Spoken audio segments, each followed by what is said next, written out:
이 집 공짜로 줘도 못 삽니다. 그런데도 혹시 싸다고 혹하셨나요?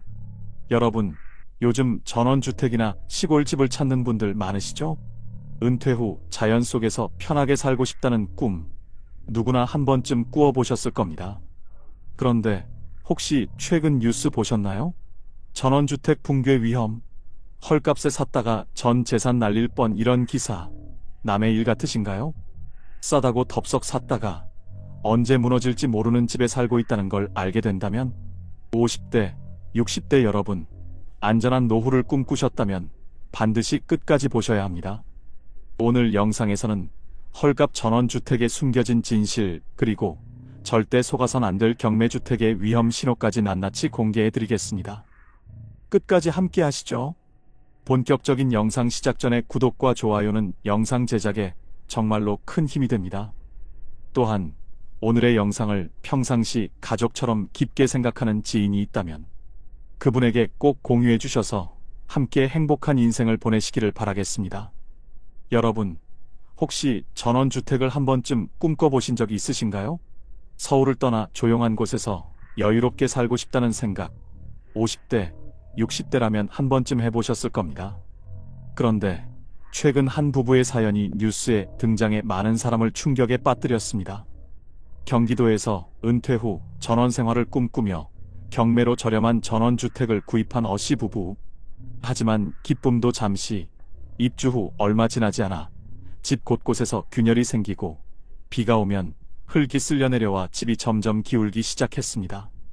알고 보니 부실 공사로 인해 집이 무너질 위험에 처해 있었던 것이죠. 싸다고 샀던 집이 결국 공짜로 줘도 못 사는 집이 되어버린 것입니다. 여러분, 이런 일이 정말 남의 일 같으신가요? 경기도에서 30년 넘게 살던 김영수 씨 부부는 은퇴 후 조용한 전원 생활을 꿈꿨다. 평생을 도시에서 살며 아침마다 출퇴근 전쟁을 치르던 김 씨는 이제 더는 빌딩 숲에서 답답한 생활을 하고 싶지 않았다. 그래서 몇 년 전부터 아내와 함께 전원주택을 알아보며 노후를 준비해왔다. 그러던 중 우연히 인터넷 부동산 사이트에서 경매로 나온 한 전원주택을 발견했다. 2층짜리 아담한 목조주택으로 정원도 넓고 주변 경관도 수려했다. 무엇보다 가격이 놀라웠다. 원래 시세는 2억 원이 넘는 집이었지만 부도가 나면서 7천만 원대까지 떨어진 매물이었던 것이다. 김 씨 부부는 이 정도면 정말 기회다라는 생각에 부동산을 통해 상담을 받았다. 부동산 중개인은 집이 오래된 건 아니고 단지 주인이 사업 실패로 부도가 나면서 나왔을 뿐이에요. 공사도 거의 다 끝난 상태라 손볼 곳도 없어요.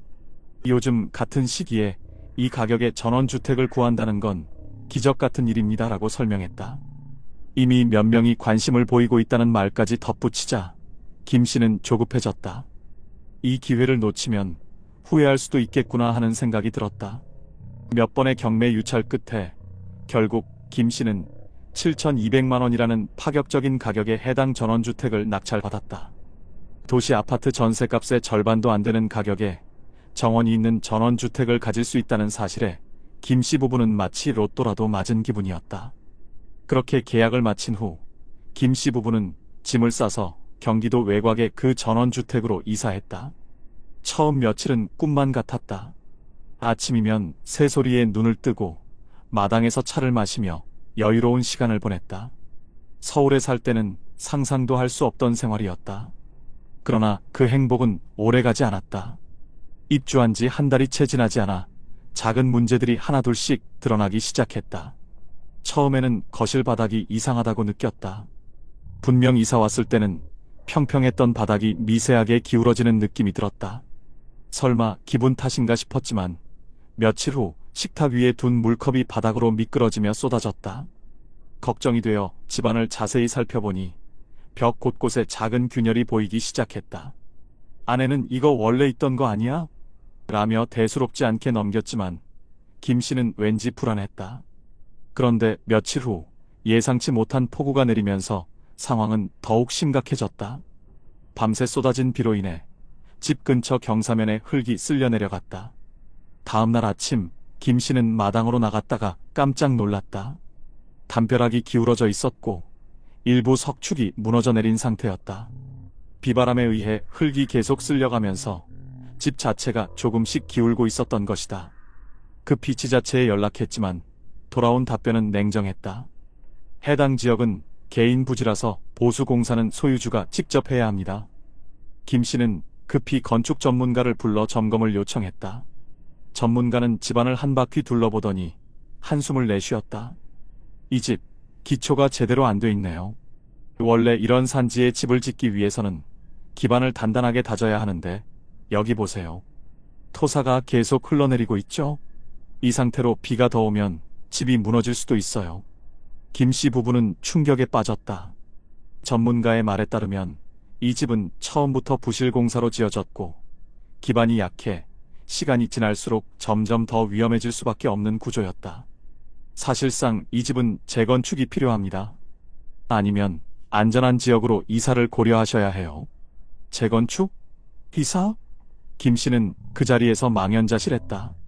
이제 막 전원 생활을 시작한 참이었고 서울의 아파트를 정리한 돈까지 모두 이 집에 넣었는데 다시 어디로 가란 말인가. 더욱 충격적인 사실은 이 집이 같은 문제로 인해 여러 차례 유찰되었다는 점이었다. 하지만 부동산 중개인은 그런 사실을 전혀 알리지 않았다. 부도가 난 이유도 단순한 사업 실패가 아니라 집의 구조적 결함과 집안 문제로 인해 주민들이 이탈했기 때문이었다. 부동산 중개인에게 항의했지만 돌아온 답변은 냉정했다. 저희는 공사 상태까지 확인하는 의무가 없습니다. 계약서에도 분명히 현장 확인 후 계약한다고 되어 있지 않나요? 김 씨는 속이 뒤집혔다. 하지만 계약을 철회할 수도 없는 상황이었다. 어쩔 수 없이 몇 달을 더 버티기로 했지만 집의 기울어짐은 점점 심해졌다. 거실 창문이 제대로 닫히지 않고 방문이 삐걱거리며 열렸다. 무너져가는 집에서 버티는 것은 하루하루가 불안과의 싸움이었다. 결국 김 씨 부부는 마지막 결정을 내렸다. 남은 돈을 털어 다른 곳으로 이사하기로 한 것이다.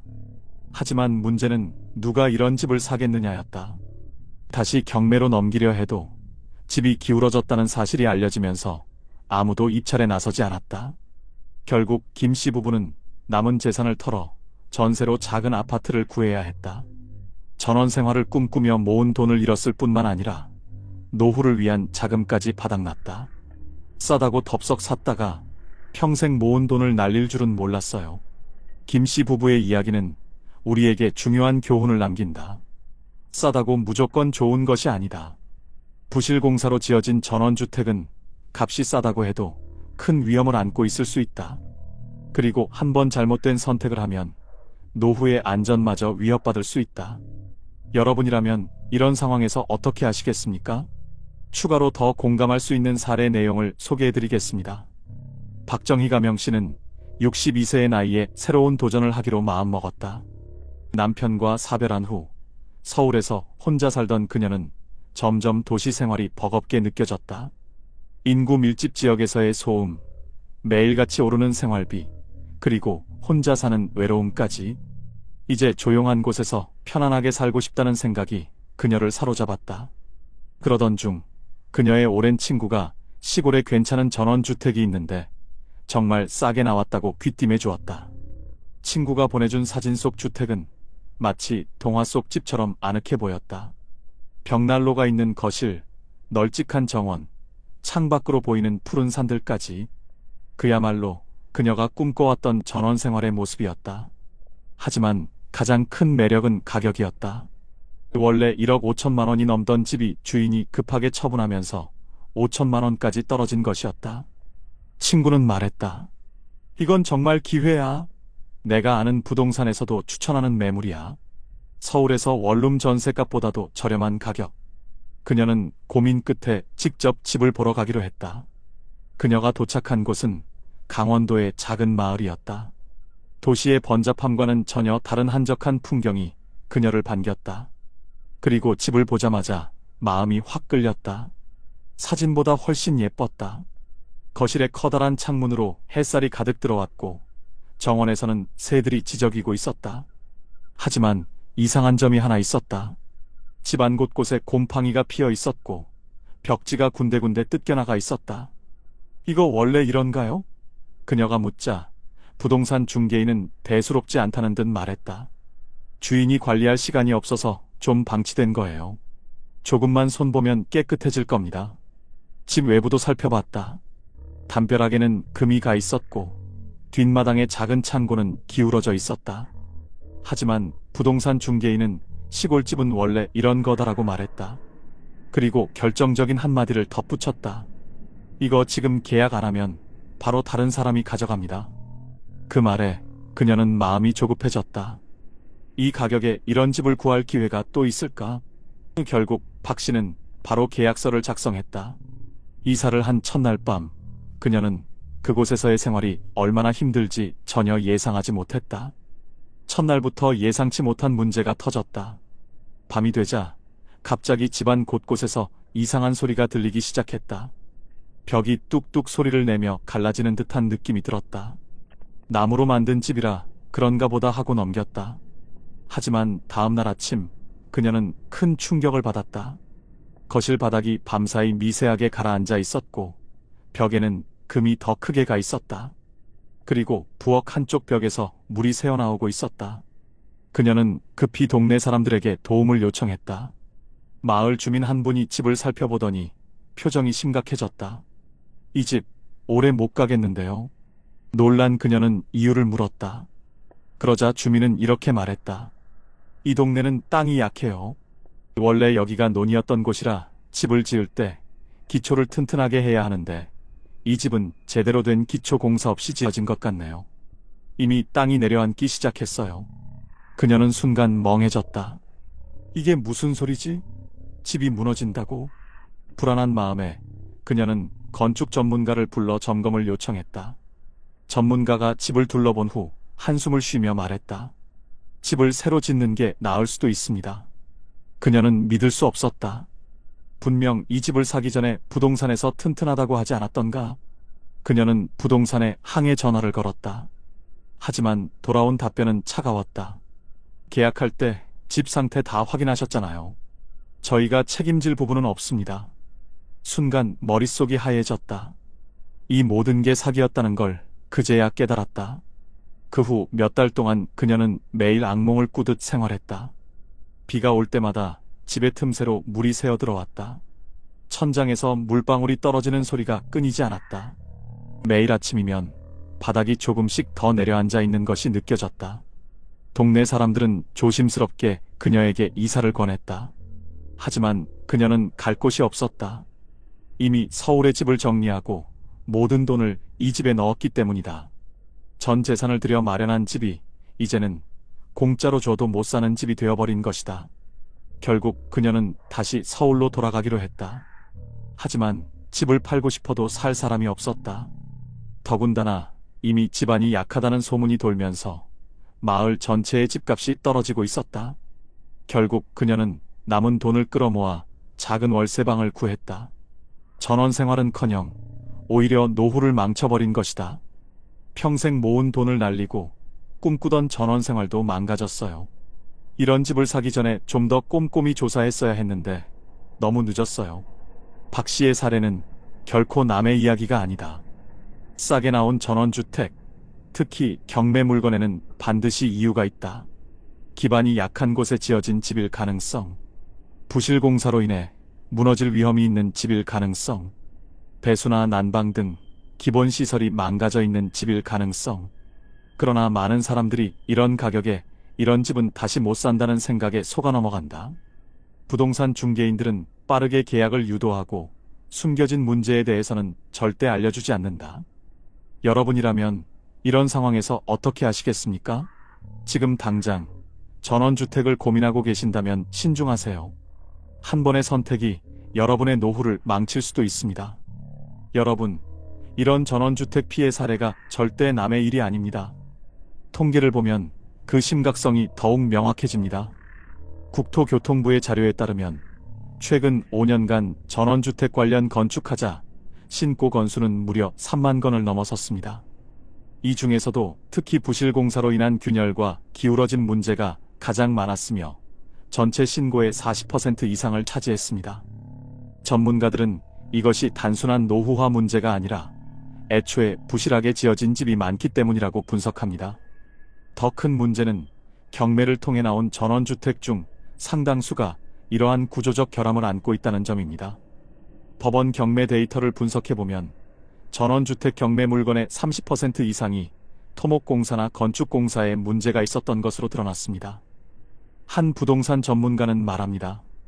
경매로 나온 물건 중 가격이 지나치게 낮은 경우 단순히 급매로 나온 것이 아니라 반드시 구조적 하자가 있는 경우가 많습니다. 시세보다 50% 이상 낮다면 반드시 철저한 조사와 전문가 점검이 필요합니다. 하지만 많은 사람들은 이 사실을 모르고 싸니까 좋은 기회라며 서둘러 계약하는 경우가 많습니다. 특히 전원주택은 일반적인 아파트와 달리 토지 상태와 집안 안정성이 매우 중요한 요소입니다. 한국지반공학회에 따르면 집안이 약한 곳에 지어진 전원주택은 10년 이내에 건물 침하가 발생할 확률이 70% 이상이며 토목공사가 부실할 경우에는 심지어 5년 안에 균열이 시작될 가능성이 높다고 합니다. 이는 박정희 씨와 김영수 씨 사례에서 보듯이 처음에는 눈에 보이지 않던 문제가 시간이 지나면서 서서히 드러나기 때문입니다. 전문가들은 특히 논밭이었던 곳을 개발해 만든 전원주택 단지가 위험성이 높다고 경고합니다. 원래 논밭은 물을 머금고 있는 성질이 있어 기초공사를 제대로 하지 않으면 시간이 지나면서 건물이 가라앉을 수밖에 없기 때문입니다. 더 큰 문제는 이러한 부실공사와 집안 문제를 해결하려면 막대한 비용이 든다는 점입니다. 국토부의 연구 자료에 따르면 전원주택의 기초보강공사를 진행할 경우 평균적으로 1억 원 이상의 비용이 추가로 들어간다고 합니다. 만약 처음부터 잘못된 땅 위에 집을 지었다면 보강공사를 해도 안전이 보장되지 않을 가능성이 큽니다. 한 건축 전문가는 이렇게 말합니다. 집안이 약한 곳에 집을 짓고 나서 문제가 발생하면 단순히 벽을 다시 칠하거나 기둥을 보강하는 것으로 해결되지 않습니다. 땅 자체가 문제이기 때문에 사실상 새로 짓는 것과 다름없는 수준의 공사가 필요할 수도 있습니다. 이런 문제를 고려하지 않고 경매나 급매로 나온 전원주택을 덜컥 계약했다가는 수리비만 수천만 원에서 1억 원 이상이 들고 심하면 아예 집을 포기해야 하는 상황까지 이를 수도 있습니다. 또한 전원주택의 배수 문제도 심각한 위험 요소입니다. 건축학회 연구에 따르면 전원주택 중 60% 이상이 배수시설이 제대로 설계되지 않아 장마철에 침수 위험이 높다고 합니다. 특히 경사진 부지에 지어진 집들은 비가 많이 올 경우 흙이 쓸려 내려가면서 기초가 약해지는 경우가 많고 이는 결국 건물 전체의 안정성을 해칠 수 있습니다. 박 씨 사례처럼 장마철에 집 안으로 물이 새어 들어오거나 김 씨 사례처럼 토사가 유실되면서 벽이 기울어지는 경우가 빈번하게 발생합니다. 이러한 문제는 이미 지어진 후에는 해결이 매우 어렵습니다. 전문가들은 배수시설이 미비한 전원주택은 장기적으로 거주하기에 매우 위험하다고 지적합니다. 문제는 이처럼 심각한 결함이 있음에도 불구하고 많은 전원주택 매물이 이를 제대로 고지하지 않는다는 점입니다. 한국소비자원에 따르면 전원주택 매매 피해 사례 중 80% 이상이 사전에 고지되지 않은 하자 문제 때문이었습니다. 부동산 중개업체들은 단기적인 판매 수익을 위해 건물의 문제점을 숨기는 경우가 많고 구매자들은 이러한 사실을 모른 채 서둘러 계약을 진행합니다. 한 부동산 전문가는 전원주택을 구입할 때 가장 흔한 실수 중 하나가 집의 외관만 보고 상태가 좋다고 판단하는 것입니다. 하지만 외관상 멀쩡해 보여도 실제로는 배관 문제, 단열 문제, 집안 문제 등 보이지 않는 곳에서 심각한 하자가 숨어 있는 경우가 많습니다. 반드시 전문가를 동반해 정밀 점검을 해야 합니다. 라고 강조합니다. 이러한 문제를 예방하기 위해 국토교통부에서는 최근 전원주택 매매 시 건축 안정성 점검을 의무화하는 방안을 검토하고 있습니다. 하지만 현재까지는 법적으로 강제할 수 있는 조항이 부족한 상황입니다. 그렇기 때문에 전원주택을 구매하려는 사람들은 더욱 철저한 사전 조사를 해야 합니다. 단순히 가격이 싸다는 이유만으로 계약하는 것은 매우 위험한 선택이 될 수 있습니다. 여러분, 지금 전원주택을 고민하고 계신다면 반드시 기억하세요. 가격이 저렴한 데에는 이유가 있습니다. 싸게 샀다가 나중에 몇 배의 비용을 들여 수리해야 할 수도 있고 최악의 경우에는 집 자체를 포기해야 할 수도 있습니다. 전문가들은 말합니다. 전원주택은 로망이 될 수도 있지만 한순간의 선택이 악몽이 될 수도 있습니다. 반드시 전문가의 조언을 듣고 꼼꼼히 조사한 후 신중하게 결정하세요. 여러분은 어떻게 생각하시나요? 여러분, 그렇다면 이런 전원주택 피해를 막고 안전하게 노후를 준비하려면 어떻게 해야 할까요? 전문가들은 전원주택을 구매하기 전에 반드시 검증된 방법을 활용해 신중하게 선택해야 한다고 조언합니다. 먼저, 전원주택을 고려하는 분들은 건축 전문가와 함께 사전 점검을 필수적으로 진행해야 합니다. 대한건축사협회에서는 일정 비용을 지불하면 전문가가 동반하여 집을 점검해주는 서비스를 제공하고 있으며, 특히 구조 안정성, 배수 문제, 토지 성격 등을 면밀히 검토하는 것이 중요합니다. 전문가들은 외관만 보고 결정하는 것은 매우 위험하다. 직접 집을 방문해 집안이 튼튼한지, 배수 시설이 적절한지 반드시 확인해야 한다고 강조합니다. 또한 경매나 급매 물건을 고려할 경우에는 한국부동산원의 경매 분석 시스템을 활용해 과거 이력이 있는지 확인하는 것이 필수적입니다.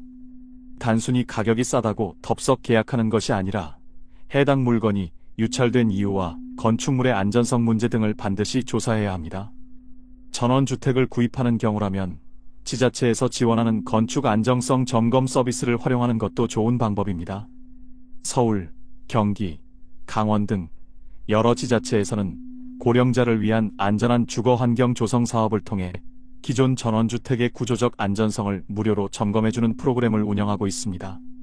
예를 들어 경기도에서는 노후주택 안전진단 지원 사업을 통해 65세 이상 고령자의 주택을 대상으로 정밀 점검을 지원하며, 강원도는 집안 안전 진단 서비스를 제공해 산사태 위험 지역이나 집안이 약한 곳에 위치한 주택의 위험도를 평가해줍니다. 이런 프로그램을 적극적으로 활용하면 전원주택을 구매하기 전부터 문제가 될 가능성을 줄일 수 있습니다. 또한 전문가들은 전원생활이 반드시 단독주택일 필요는 없다고 조언합니다. 최근 많은 지자체에서는 노인을 위한 공동전원주택 단지 또는 실버타운형 전원마을을 조성하고 있으며, 이러한 곳들은 개별주택보다 안전성과 관리가 훨씬 뛰어납니다. 예를 들어 충청북도의 고령친화형 전원주택 단지는 주택과 함께 의료시설, 공동시설, 생활지원 서비스를 포함한 형태로 운영되며 입주민들에게 지속적인 관리와 점검을 제공합니다. 또한 제주도에서는 노후주택 리모델링 지원 사업을 통해 기존 전원주택을 개조하여 안전성을 높이는 지원 프로그램을 운영하고 있습니다. 이런 프로그램들을 활용하면 불안정한 단독 전원주택보다 훨씬 안전하고 체계적인 전원생활을 누릴 수 있습니다. 그리고 전원생활을 고려하는 분들이 꼭 알아야 할 점이 있습니다. 노후에는 의료 접근성이 중요한 요소가 됩니다. 전원주택을 고를 때는 반드시 가까운 곳에 병원이 있는지, 응급 상황 발생 시 대응이 가능한지를 먼저 확인해야 합니다. 전문가들은 고령층의 경우 전원생활에서 가장 중요한 요소는 조용한 환경이 아니라 의료시설과의 접근성이다. 도심에서 너무 멀어지면 작은 질병도 큰 위험이 될 수 있다고 강조합니다. 그렇기 때문에 무조건 외딴 곳을 선택하기보다 가까운 도시에 병원이 있는 지역을 선택하는 것이 현명한 방법입니다. 또한 정부와 지자체에서는 노후 생활을 지원하기 위해 다양한 프로그램을 운영하고 있습니다. 예를 들어 서울시는 고령자 주거 환경 개선 사업을 통해 노후된 주택을 저렴한 비용으로 리모델링해주며, 부산시에서는 노인 맞춤형 스마트홈 지원 사업을 추진해 전원주택에도 안전 센서를 설치해주는 서비스를 제공하고 있습니다. 전원생활을 고민하는 분들이라면 이러한 지원 프로그램을 적극 활용해 불필요한 위험을 줄이는 것이 중요합니다. 결국 가장 중요한 것은 전원생활을 준비할 때 충분한 정보를 수집하고 철저한 점검을 거친 후 결정하는 것입니다. 이미 많은 분들이 싸다고 덥석 샀다가 평생 모은 돈을 잃었다는 후회를 하고 있습니다. 여러분은 같은 실수를 반복하지 않도록 신중하고 현명한 선택을 해야 합니다. 오늘 영상에서 소개해드린 해결책을 꼭 기억하시고 전원주택을 고려할 때 안전한 선택을 하시길 바랍니다. 여러분은 어떻게 생각하시나요? 흙을 밟고 바람을 마시며 평온한 집에서 노후를 꿈꾸었건만 기울어진 벽 앞에서 쓰러져가는 희망을 바라보네. 꿈이었던 집이 무너져 내릴 때 우리는 어디로 가야 하는가? 여러분, 오늘의 이야기를 들으면서 어떤 생각이 드셨나요? 평생을 열심히 살아오신 여러분께 전원주택은 단순한 집이 아닙니다. 도시에서의 치열한 삶을 마치고 남은 날들을 자연과 함께하며 편안하게 살고 싶은 간절한 꿈이었습니다. 그 꿈을 안고 용기 내어 새로운 터전을 마련했건만 그곳에서 마주한 현실은 예상과 너무도 달랐습니다. 단단해야 할 집이 무너져 내리고 든든해야 할 땅이 흔들리는 순간 평생을 성실하게 살아온 대가가 이렇게 돌아오는 건가 하는 허탈함이 밀려옵니다. 어쩌면 이 이야기는 우리 모두의 미래일지도 모릅니다. 한때는 젊고 힘이 넘쳤지만 이제는 나이가 들고 기대고 싶은 곳을 찾게 되는 나이. 돈보다 명예보다 이제는 편안하고 안전한 곳에서 사랑하는 가족과 함께하는 시간이 더 소중한 나이가 되었습니다. 하지만 우리의 마지막 터전이 흔들리고 있다면 그 아픔과 불안은 이루 말할 수 없을 것입니다.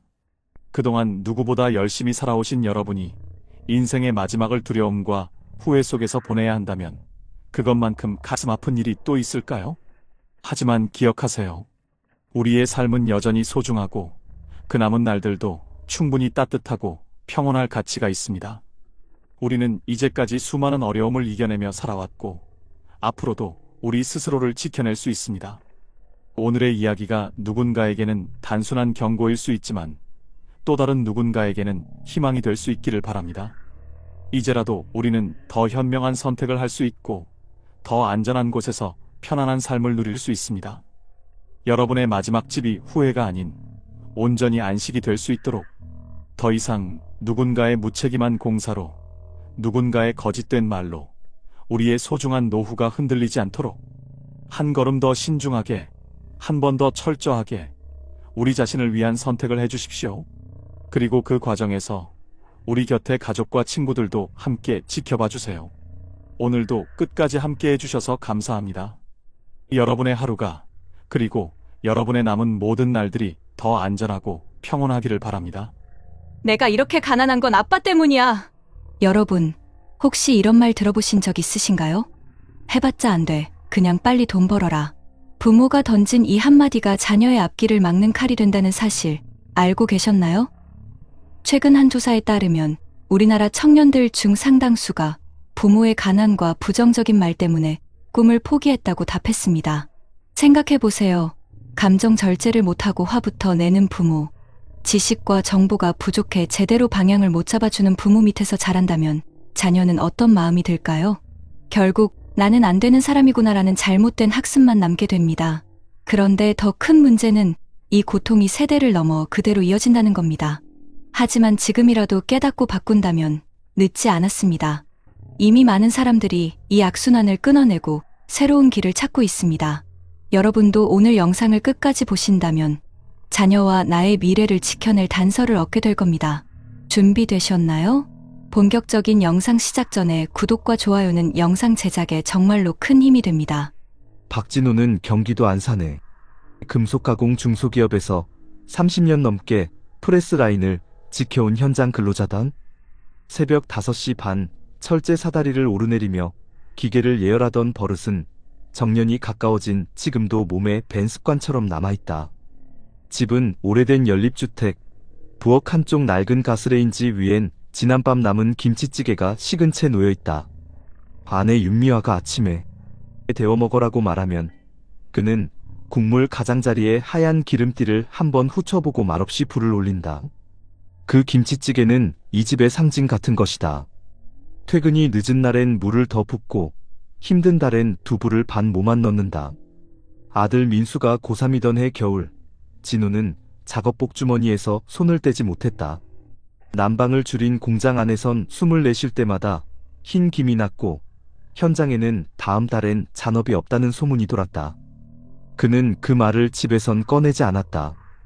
대신 저녁상에 앉아 민수야, 밥 먹고 좀 쉬었다가 문제집 한 것만 더 풀자라고 말했다. 민수는 숟가락을 내려놓고 조심스레 물었다. 아빠, 수학학원 다니면 성적 오를까?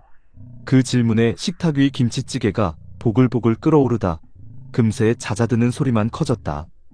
진우는 한참을 뜸 들인 끝에 말했다. 해봤자 다 거기서 거기야. 학교 거 충실히 하면 된다. 말끝은 무심했지만 속으론 계산기를 두드리는 소리만 들렸다. 등록금, 교통비, 교재비. 그의 머릿속에서 숫자들이 서로를 밀쳐내며 삐걱거렸다. 그날 밤 안방 불을 끄고 누운 뒤에도 그의 귓가에는 공장 프레스가 퉁하고 내려치는 소리가 울렸다. 윤미화가 속삭였다. 당신 애가 묻는 말엔 좀 다르게 답해주지 그랬어. 진우는 대답 대신 뒤척였다. 나도 알아. 그런데 내가 뭘 끝내 마무리하지 못한 말이 천장에 걸렸다. 다음 날 아침 민수는 학교로 가며 말했다. 아빠, 나는 그냥 빨리 돈 벌어야 될 것 같아. 그 말에 진우는 버선발로 현관까지 따라 나가 그런 소리 하지 마라. 아직 학생이잖아라고 말했지만 목소리는 눅눅하게 젖어 있었다. 봄이 오고 회사는 재고를 줄인다며 몇 주씩 조업을 단축했다. 평소 같은 월급이 들어오지 않는 달, 집안의 시간은 일찍 어두워졌다. 전기요금 고지서를 펼쳐든 미화는 표시펜으로 납부 마감일을 동그라미 쳤다. 진우씨, 이건 내일까지야. 그는 고개를 끄덕이고 부엌으로 찌개에 남은 국물을 떠먹었다. 간이 삼삼하게 빠진 맛, 미지근한 온도, 오래 끓여서 흐물거리는 김치줄기. 그는 갑자기 숟가락을 내려놓으며 말했다. 민수야, 성적은 좀 어떠냐? 민수는 고개를 숙이고 그냥 상위권까진 아닌데 노력 중이야 라고 답했다. 그러고는 작은 목소리로 덧붙였다. 근데 우리 반 애들 절반은 과외 있대. 진우는 말문이 막혔다. 다들 다니면 너도 다녀야 하나? 라고 묻고는 다시 말을 삼켰다. 그가 삼킨 건 말이 아니라 현실이었다. 갈등은 사소한 장면에서 커졌다. 어느 일요일 고기를 굽자는 아들의 말에 진우는 무심코 괜한 데에 돈 쓰지 말자라고 잘라 말했고 민수의 표정이 굳는 걸 그제야 보았다. 민수가 대꾸했다. 아빠, 항상 그 말이야. 돈. 내가 뭘 하려 해도 해봤자 안 된다고 하잖아. 진우는 반사적으로 소리쳤다. 그 말이 어디가 틀렸는데? 세상 그렇게 쉽지 않아. 그 순간 부엌에서 김치찌개가 바닥을 드러냈다. 미화가 재빨리 물을 부었고 냄비 가장자리에 눌어붙은 자국이 문득 눈에 들어왔다. 미화가 낮게 말했다. 애 앞에서 그 말 좀 그만하자. 진우는 나도 사람인데 나도 무섭지라고 중얼거렸다. 그는 자신의 말이 칼이 될 줄 오래전부터 알았던 것 같았다. 6월 학교에서 진로 상담을 다녀온 민수가 종이 한 장을 식탁 위에 내려놓았다. 추천 전형, 수능, 비교과 생기부. 복잡한 말들이 칸칸이 적혀 있었다. 진우는 그걸 읽는 척했지만 글이 눈앞에서 흔들렸다. 아빠, 이건 내가 혼자 해볼게. 대신 나한테 그만두라는 말은 하지 말아줘. 순간 그의 가슴 어딘가가 탁 막혔다. 평생 기계와 싸우며 몸으로 버텨온 남자에게 말을 바꾸는 법은 가장 낯선 기술이었다. 그는 겨우 고개만 끄덕였다. 그날 밤 거실 조명 아래에서 민수는 대학 홈페이지를 뒤졌고 미화는 조용히 노트에 장보기 목록을 적었다. 두부 한 모, 대파 한 단, 돼지고기 300g 행사 있으면. 진우는 그 목록 끝을 보다가 밑줄로 크게 다음 달 전기라고 적힌 글씨에 시선이 멈췄다. 장맛비가 쏟아지던 날 공장은 비상점검을 이유로 조기 퇴근을 했다. 오후 4시 아직 환한 시간에 집에 돌아오니 부엌엔 아침에 데워둔 김치찌개가 그대로 식어 있었다. 그는 냄비를 들어보았다. 바닥에 눌어붙은 흔적이 지도처럼 갈라져 있었다. 민수야, 오늘은 아빠가 김치찌개 맛있게 끓여줄게. 진우는 고기를 조금 더 넣으려다 멈췄다. 휴대전화 속 은행 앱의 잔액이 그를 붙잡았다. 결국 그는 대파만 조금 더 썰어 넣었다. 민수가 조용히 물었다. 아빠, 나 학원은 안 다녀도 돼? 대신 대학 요강이랑 평가원 사이트 같이 봐줄래? 진우는 잠시 말이 없었다. 그간 해봤자로 시작하던 혀끝이 그날만은 이상하게 무거웠다. 그래, 같이 보자. 그의 대답은 작았지만 식탁 위 김치찌개가 다시 끓어오르는 소리와 함께 방 안에 둥글게 번졌다. 그 밤 창밖 빗소리 속에서 진우는 민수와 모니터 앞에 앉았다. 입학처 공지, 전형 안내, 모집 단위별 반영 비율, 낯선 용어들이 줄지어 있었지만 그는 예전처럼 피하지 않았다. 대신 물었다. 이건 뭐 뜻이냐? 민수가 설명했다. 여기 보면 우리가 뭘 준비해야 하는지가 나오네. 두 사람 사이에 놓인 김치찌개 냄비에서 김이 올랐다가 사라졌다. 미화가 컵에 물을 따라오며 웃었다. 오늘은 국물 맛이 진하네. 진우는 국자를 들어 한 번 더 저었다. 오래된 김치찌개의 맛이 그날따라 덜 짰다. 그리고 그는 아주 조심스럽게 자기 안에 오래된 문장을 하나 바꾸어 보기로 했다. 해봤자 대신 한 번 더 보자라고. 정말 여름이 깊어갈 무렵 민수의 성적표가 집으로 도착했다. 영어와 수학 점수가 기대만큼 오르지 못했다. 식탁 위에 놓인 흰 봉투를 본 순간 진우의 얼굴은 굳어졌다. 그 옆에서 미화가 조심스레 말했다. 당신, 이번에는 제발 소리치지 말아요. 그러나 입술이 저절로 굳게 다물리며 떨렸다. 결국 그는 한숨을 내뱉고 종이를 접어 내려놓았다. 민수는 그 모습을 보고 더 낮은 목소리로 중얼거렸다. 괜찮아. 난 그냥 일찍 취업할 거야. 그 순간 진우는 가슴속 깊은 곳이 무너져 내리는 듯한 고통을 느꼈다. 다음 날 공장에선 설비 고장이 나서 라인이 멈췄다. 진우는 현장 소장을 따라 기계 밑으로 기어들어가 망치를 쥐었다. 땀과 기름이 섞여 흘러내렸고 이마에선 열기가 뿜어져 나왔다. 망치질을 하면서도 머릿속엔 아들의 목소리가 메아리쳤다. 난 그냥 돈 벌 거야. 쇳덩이를 두드리는 소리가 귀를 때릴수록 그의 심장은 더 깊이 움푹 꺼져 들어갔다. 내가 대체 뭘 잘못한 걸까? 왜 내 입에서 그런 말만 나온 걸까? 그는 손끝에 감각이 사라질 때까지 기계를 두드렸다. 밤이 되어 집에 돌아왔을 때 부엌 냄비에선 또 김치찌개가 졸아들고 있었다. 미화가 그 앞에서 젓가락으로 푹푹 눌러가며 말했다. 진우 씨, 당신이 애한테 건넨 말이 상처가 된 거예요. 그 말에 그는 한참 동안 숟가락을 들지 못했다. 눈앞의 김치찌개는 국물이 거의 사라져 바닥에 시커멓게 눌어붙어 있었다. 마치 그동안 자신이 쌓아온 말들이 이렇게 탄 자국처럼 남아있다는 듯 보였다. 며칠 뒤 민수가 방 안에서 컴퓨터로 대학 정보를 찾는 걸 우연히 본 진우는 발걸음을 멈췄다. 아들이 자신 없이 작은 목소리로 이건 뭔 뜻이지라며 혼잣말을 하는 순간 그는 마음이 찢어졌다. 문을 두드리지 않고 들어가 민수 옆에 앉아 모니터를 함께 바라봤다. 아빠도 잘 모르겠는데 우리 같이 찾아보자. 민수의 눈빛이 순간 흔들렸다. 그 표정은 낯설었지만 그동안 잃어버린 무언가가 잠시 돌아온 듯했다. 가을이 되자 민수는 스스로 입시 요강을 정리한 노트를 보여줬다. 아빠, 이거 내가 다 찾아봤어.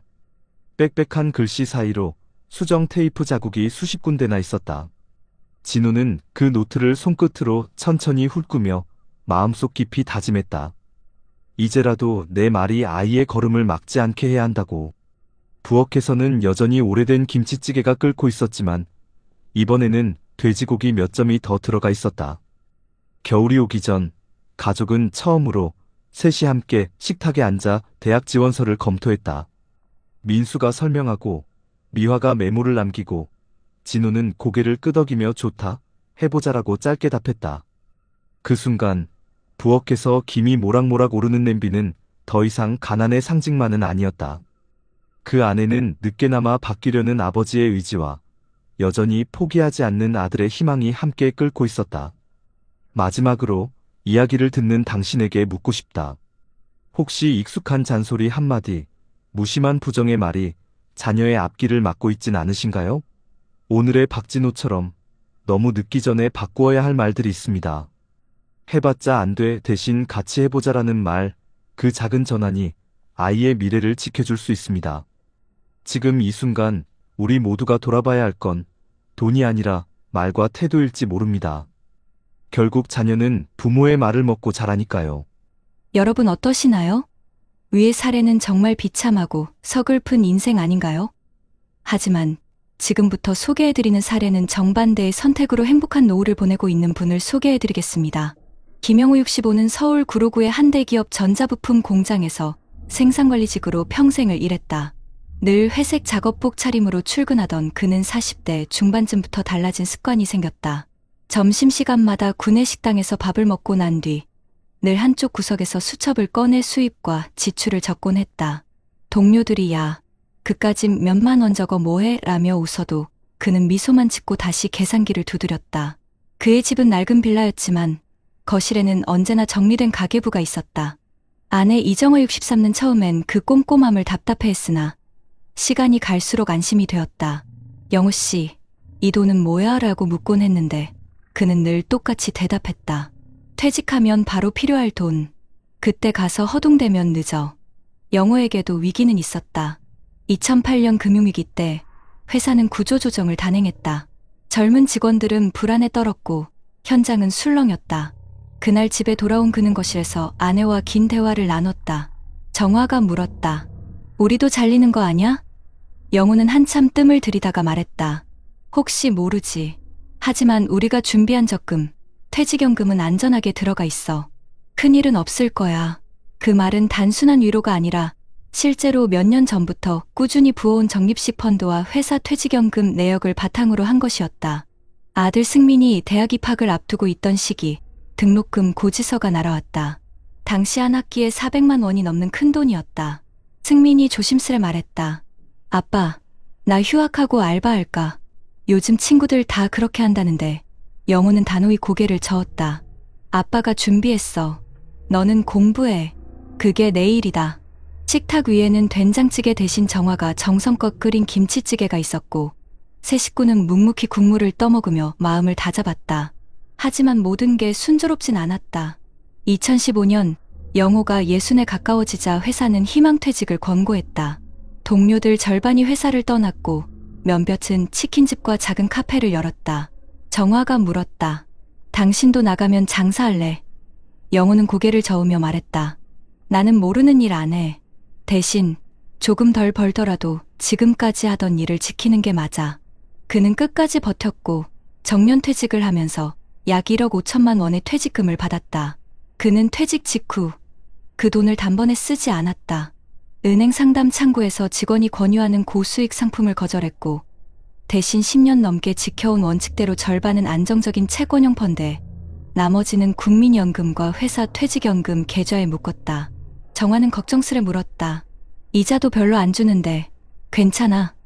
영호는 담담히 대답했다.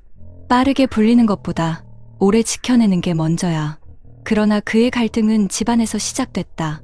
퇴직 이후 친구들이 여행 사진을 단체 대화방에 올리기 시작했다. 해외 크루즈, 제주도 풀빌라, 휴대전화를 들여다보던 정화는 어느 날 불쑥 말했다. 우리도 한 번쯤은 가야 하지 않을까? 영호는 웃으며 대답했지만 속으로는 고민이 깊었다. 그는 자신이 모은 돈을 쉽게 쓰지 못했다. 지금 즐기지 않으면 언제 즐기냐는 주변의 말과 노후는 길다는 자신의 다짐이 충돌했다. 그날 밤 부부는 거실 불을 꺼둔 채 긴 대화를 나눴다. 정화는 서운하다는 듯 말했다. 여태껏 고생했는데 당신은 늘 아끼자고만 하잖아. 영호는 낮은 목소리로 답했다. 맞아. 나도 가끔은 크게 쓰고 싶어. 하지만 지금은 나라 경제가 불안하고 물가도 오르잖아. 몇 년만 지나면 연금도 나오고 그때 가자. 조금만 참자. 결국 두 사람은 절충안을 만들었다. 한 달에 한 번은 소박한 외식을 하고 대신 큰돈이 드는 여행은 조금 미루기로 했다. 승민이 졸업 후 첫 직장에 취직했을 때 그는 가족을 불러 모았다. 아빠, 엄마, 나 이제 월급 받았어. 내가 밥 살게. 식당에서 국물이 펄펄 끓는 전골을 앞에 두고 셋은 오랜만에 활짝 웃었다.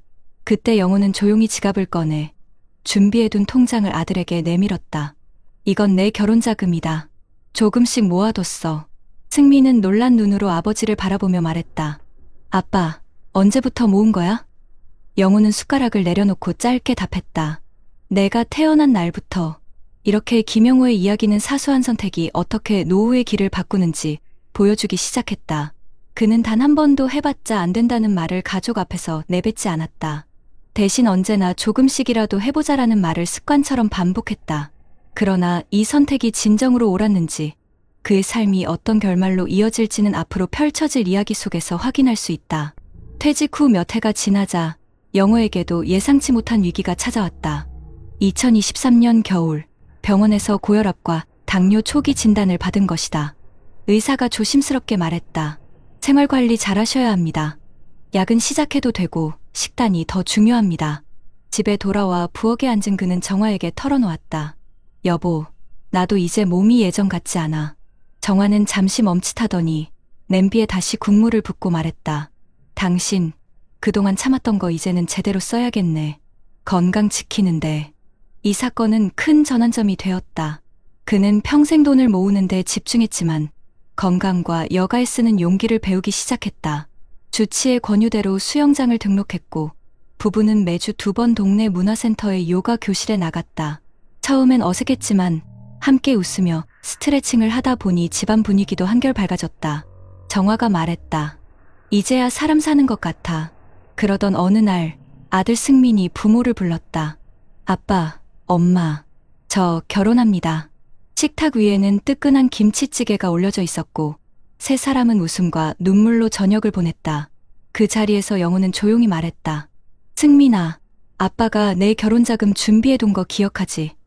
내가 힘들 때 쓰려고 모은 거다. 승민은 눈시울이 붉어졌다. 아빠, 나는 돈보다도 아빠가 늘 해주신 말이 더 고마워요. 조금씩 해보자. 그 말 덕분에 여기까지 온 거예요. 그 순간 영호는 자신의 삶이 허투루 지나가지 않았음을 처음으로 확신했다. 돈을 모은 습관이 가족의 안정을 지켰고 지혜로운 절제가 자식의 마음을 지탱해 주었다는 것을. 2025년 현재 그는 매달 회사 퇴직연금과 국민연금으로 약 240만 원가량을 안정적으로 받고 있다. 물가가 오른 탓에 빠듯할 때도 있지만 그는 불안해하지 않는다. 이 정도면 충분하다. 남들과 비교하지 말고 우리만의 삶을 살자. 정화는 여전히 장보며 가계부의 가격을 적고 그는 아침마다 동네 공원 벤치에 앉아 친구들과 장기 한 판을 두며 웃는다. 부부는 가끔 소박한 여행도 떠난다. 지난해 가을 전남 순천만 갈대밭을 걸을 때 정화가 속삭였다. 당신이 그때 욕심 안 부리고 지켜줘서 지금 우리가 있는 거야. 그는 하늘을 바라보며 대답했다. 이게 다 오래된 김치찌개 덕분이지. 우리 식탁을 지켜준 게 결국 우리 삶을 지켜준 거야. 김영호의 이야기는 절대 거창하지 않다. 하지만 그는 평생 한 가지 원칙을 지켰다. 오늘 조금 아끼고 내일 조금 준비하자. 그 작은 선택이 모여 지금의 평온한 노후를 만들었다. 여러분, 남 얘기 같지 않으시죠? 어떤 이는 무심코 내뱉은 말과 준비 부족으로 자녀의 앞길을 막지만 또 다른 이는 꾸준한 절제와 작은 선택으로 가족을 지켜냅니다. 지금 우리의 선택이 바로 내일의 노후를 결정합니다. 김영호처럼 조금씩이라도 해보자라는 말을 삶에 심어두신다면 여러분의 식탁 위 김치찌개도 따뜻한 희망의 냄비가 될 수 있습니다. 여러분, 우리가 흔히 하는 말 한마디, 그리고 부모의 태도가 자녀의 인생을 크게 바꾼다는 사실 알고 계셨나요? 실제로 국내 여러 연구와 통계에서 이를 뒷받침하는 결과들이 나옵니다. 우선 통계청 자료를 보면 부모의 학력과 소득 수준은 자녀의 교육 기회와 성취도에 뚜렷한 영향을 미칩니다.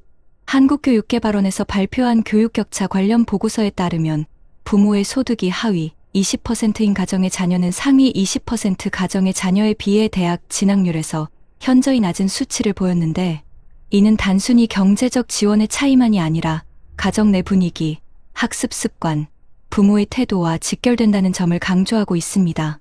또한 보건사회연구원의 한 논문에서도 부모의 양육 태도가 자녀의 심리적 안정과 학습 동기 형성에 결정적 영향을 미친다는 분석이 제시된 바 있습니다. 특히 부모가 무심하거나 해봤자 안 된다는 식의 부정적 메시지를 반복할 경우 자녀는 자기 효능감이 낮아지고 실제 학업 성취에도 부정적 결과가 이어질 가능성이 크다고 보고하고 있습니다. 해외에서도 유사한 결과들이 확인됩니다. OECD가 실시한 국제학업성 취도 평가 PISA 자료를 보면 사회 경제적 지위가 낮은 가정의 학생은 성적 평균에서 높은 지위 가정의 학생보다 약 90점에서 100점 정도 뒤처지는 것으로 나타났습니다. 이는 단순한 점수 차이가 아니라 부모의 태도와 기대 수준이 자녀의 학습 행동을 형성하는데 중요한 역할을 한다는 점을 보여줍니다. 실제로 유럽 교육심리학 학회지에 실린 연구에서는 부모가 긍정적 피드백과 건설적인 대화를 자주 나누는 가정의 아이들이 그렇지 않은 아이들보다 학습 몰입도가 높고 장기적인 성취가 더 높다는 결과가 제시되었습니다. 여러분, 여기서 중요한 것은 단순히 돈이 많고 저금의 문제가 아니라는 겁니다. 국내 아동 청소년 패널 조사 자료에 따르면 부모의 정서적 지원이 부족한 청소년은 그렇지 않은 청소년에 비해 학교 적응 수준이 낮고 또래 관계에서 갈등을 더 많이 경험한다고 합니다. 즉, 가난 자체보다 더 무서운 것은 부모가 자녀에게 보여주는 부정적 태도와 말이라는 거죠. 심리학 관련 국내 학술지에서도 부모의 감정 조절 능력 부족이 자녀의 공격성 증가와 학업 포기 위험과 직접적으로 연결된다는 점을 반복적으로 지적하고 있습니다. 그렇다면 왜 이런 현상이 나타날까요? 경제적 어려움이 주는 스트레스가 부모의 감정 조절을 무너뜨리기 때문이라는 분석이 많습니다.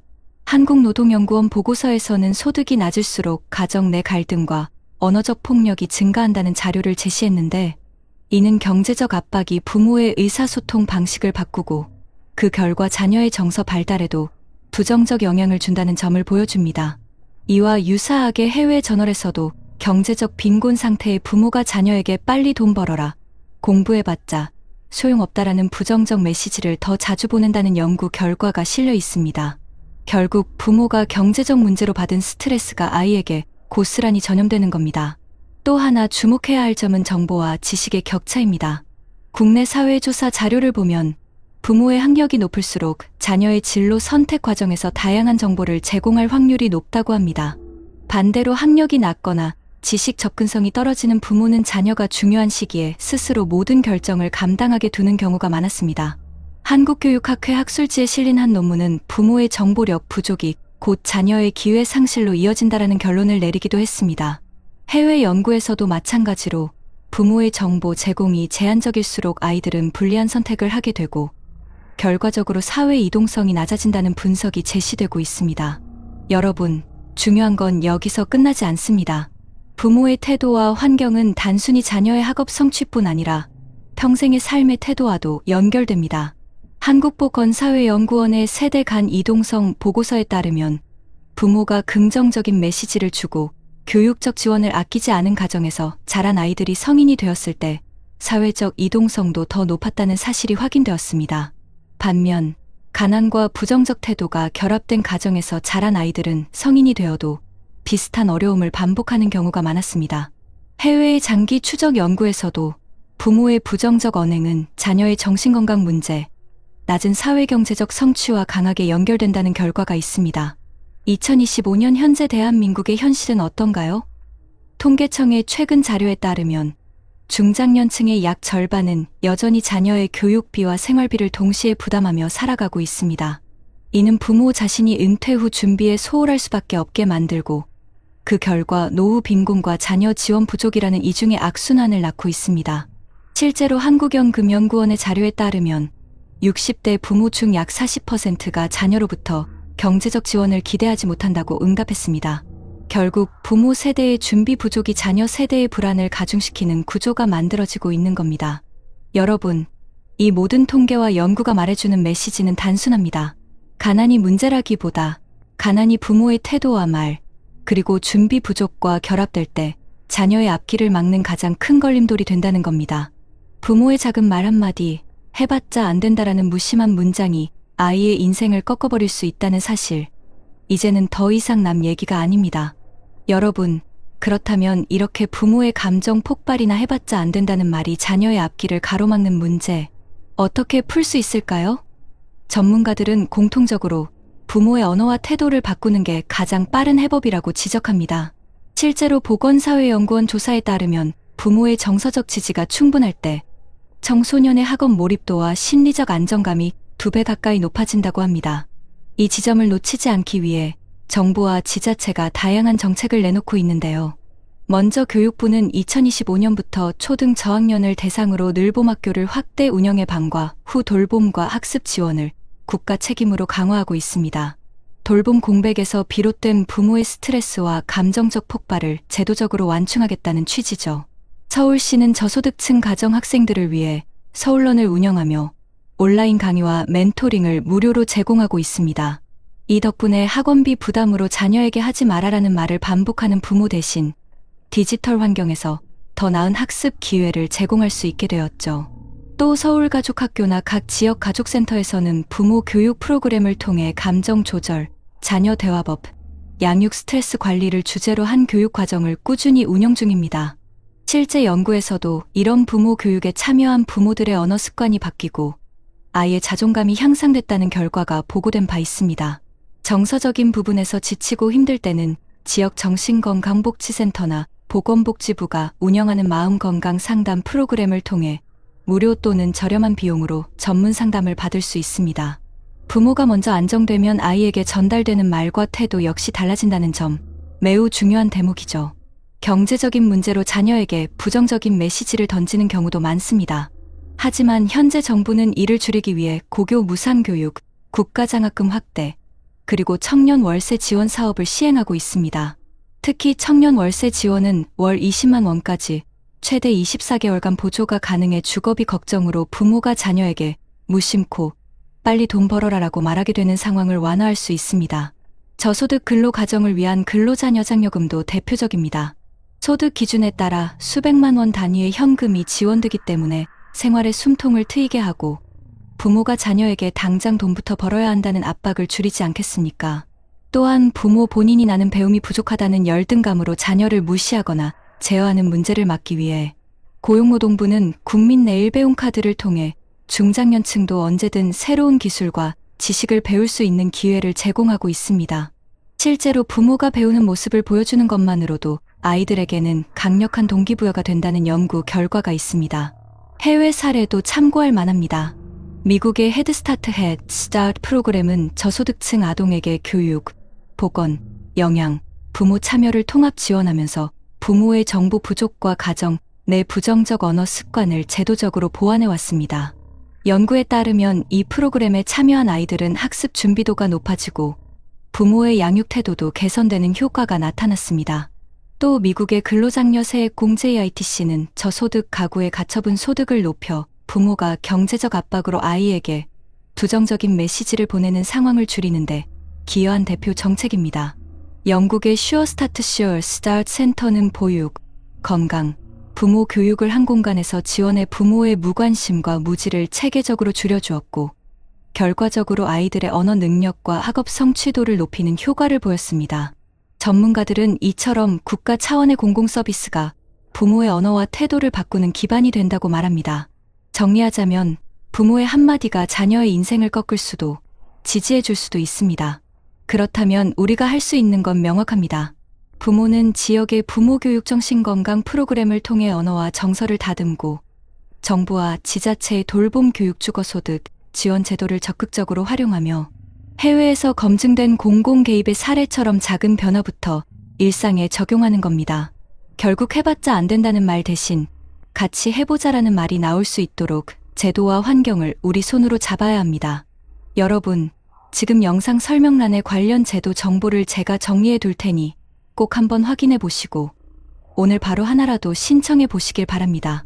작은 정책 하나가 여러분 가정의 대화법을 바꾸고 아이의 미래를 바꿀 수 있습니다. 낡은 부엌의 냄비 안, 오래 끓여 쓴맛이 밴 김치찌개. 그러나 다른 집 식탁 위에는 웃음이 담긴 따뜻한 국물이 있다. 같은 세월을 살았어도 한쪽은 눈물로 식탁을 적시고 다른 한쪽은 희망으로 저녁을 지켜낸다. 우리의 삶은 결국 어떤 말을 남기고 어떤 선택을 했는지에 달려 있다. 여러분, 오늘 우리가 함께 들여다본 두 사람의 이야기는 마치 거울처럼 우리의 삶을 비춰주지 않았나요?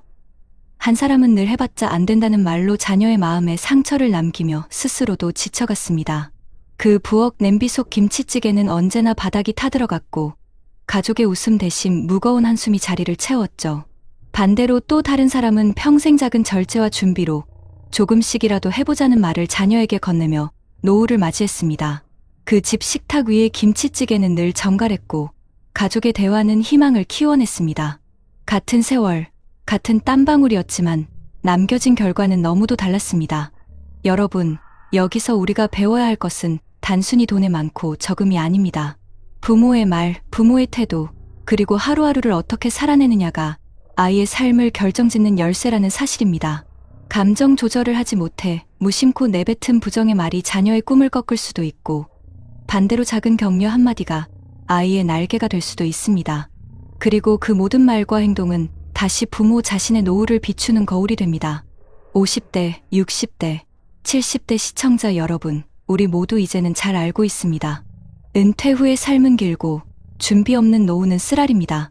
하지만 포기하거나 두려워하기만 한다면 앞서 보신 첫 번째 사례처럼 고통이 대물림될 뿐입니다.